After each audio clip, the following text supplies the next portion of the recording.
could not come within 1,000 degrees Fahrenheit of the temperature needed to melt steel. In response to this debunking by the 9/11 Truth movement, Popular Mechanics has accused the 9/11 movement of creating a straw man, which it could easily knock down. It implies, in other words, that no defenders of the official theory had ever said that the buildings collapsed because their steel melted. But the falsity of this claim is illustrated by the BBC special. It has also been much more recently by Lee Hamilton, the vice chair of the 9/11 Commission, while he was being interviewed by Evan Solomon of the Canadian Broadcast Corporation. Hamilton, saying that the Commission rejected the view that the buildings were brought down by explosives, said, "What caused the collapse of the buildings was that the superheated jet fuel melted the steel superstructure of these buildings." Hamilton's astounding statement suggests that the 9/11 Commission, while endorsing the government's theory that the towers collapsed because of the impact of the airplanes and the resulting fires, did not even discuss such elementary facts as the melting point of steel and the maximum temperature of diffuse hydrocarbon fires. The definitive report on the destruction of the towers was supposed to be provided by NIST, the National Institute of Standards and Technology. But its report, in spite of its thousands of pages, is far from definitive. Journalists have typically assumed that because the NIST report is based on the work of scientists, it is a scientific report. One of the main problems with the report, however, is that its conclusions are radically at variance with the work of its own scientists. For example, NIST suggests that the steel columns in the core of the towers buckled because they were heated up to 1,000 degrees Celsius, over 1,800 degrees Fahrenheit, at which point they would have lost 90% of their strength. NIST's own scientists, however, reported that none of the recovered steel had reached temperatures over 250 degrees Celsius, 480 degrees Fahrenheit. And these were columns around the perimeter of the building where there would have been more oxygen. The 47 core columns would have not gotten even that hot because so little oxygen was available in the core of the buildings. So although NIST claims that the towers collapsed because their core columns reached 1,000 degrees Celsius or 1,800 Fahrenheit, studies by its own scientists show that the core columns could not have been even 1/4 that hot. As this example shows, the NIST report on which Popular Mechanics and much of the press has relied is not a scientific report. It is a political document put out by an agency of the Bush administration.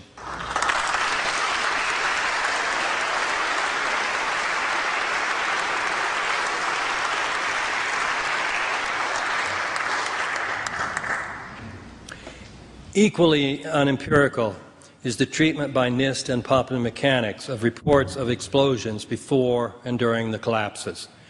Both documents pretend that there were no explosions, even though the last time I checked Google for testimonies of explosions in the World Trade Center, I found that there were close to 300,000 items. One of those items is an essay I wrote entitled Explosive Testimony, which quotes 41 people, including firefighters, emergency medical workers, employees of the World Trade Center, and journalists, reporting that they witnessed what seemed to be explosions. For example, Wall Street reporter John Bussey. You all know the Wall Street Journal, that left-wing rag. Its reporter John Bussey said, "I looked up out of my office window to see what seemed like perfectly synchronized explosions coming from each floor, one after the other, from top to bottom. The floors blew to pieces." Another item on the internet is an essay by Canadian Professor Graham McQueen, which shows that even if we restrict our focus to members of the New York Fire Department, we have 118 testimonies suggestive of explosions in the towers. NIST and Popular Mechanics, however, right as if these testimonies did not exist. Nothing better illustrates their wholly unempirical, unscientific approach. This unempirical approach is reflected, moreover, in journalistic accounts that rely on these official and semi-official reports.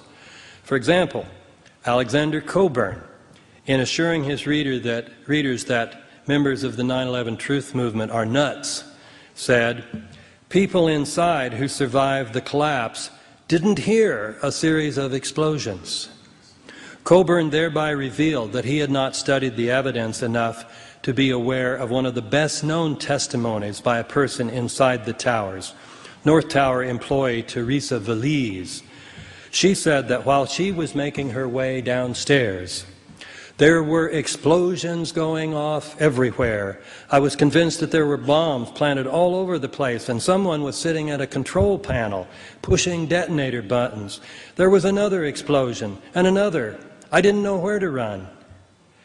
As Cockburn's embarrassing essay demonstrates, journalists cannot safely rely on reports written to support the official conspiracy theory. They need to get empirical about 9/11.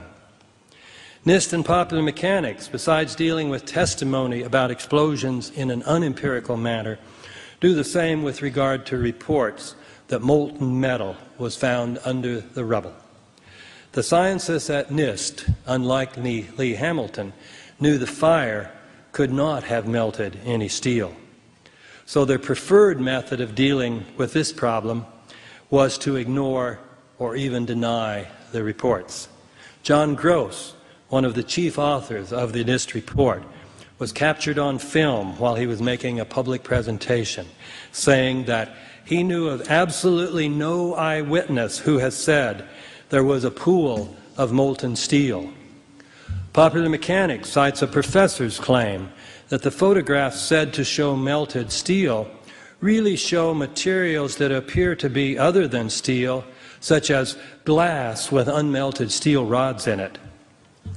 Popular Mechanics then quotes triumphantly this professor's observation that glass melts at a much lower temperature than steel. However, the evidence for molten steel under the rubble was neither non-existent nor based merely on photographs. There were many eyewitnesses, including Peter Tully, president of Peter Tully Construction Company, which was involved in the cleanup. He said that he saw pools of literally molten steel at the site.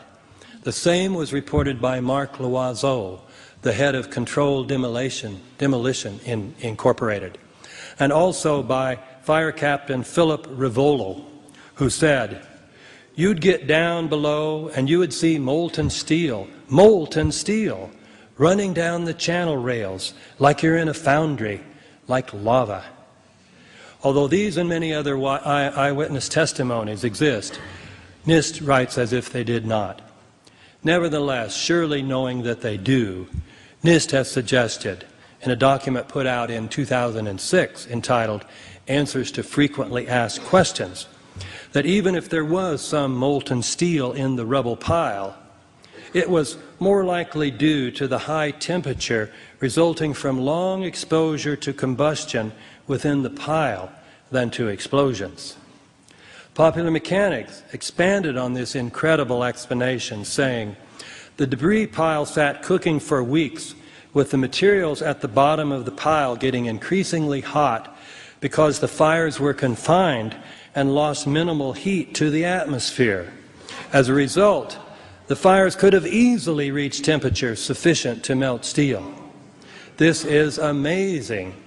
If you remember high school physics and chemistry, hydrocarbon fires require oxygen. According to NIST and Popular Mechanics, however, the fact that the fires were not exposed to the atmosphere did not extinguish the fires, it allowed them to get hotter. Indeed, over 1,000 degrees Fahrenheit hotter. This is what passes for science at NIST and Popular Mechanics these days. According to the official conspiracy theory, the Pentagon was struck by American Airlines Flight 77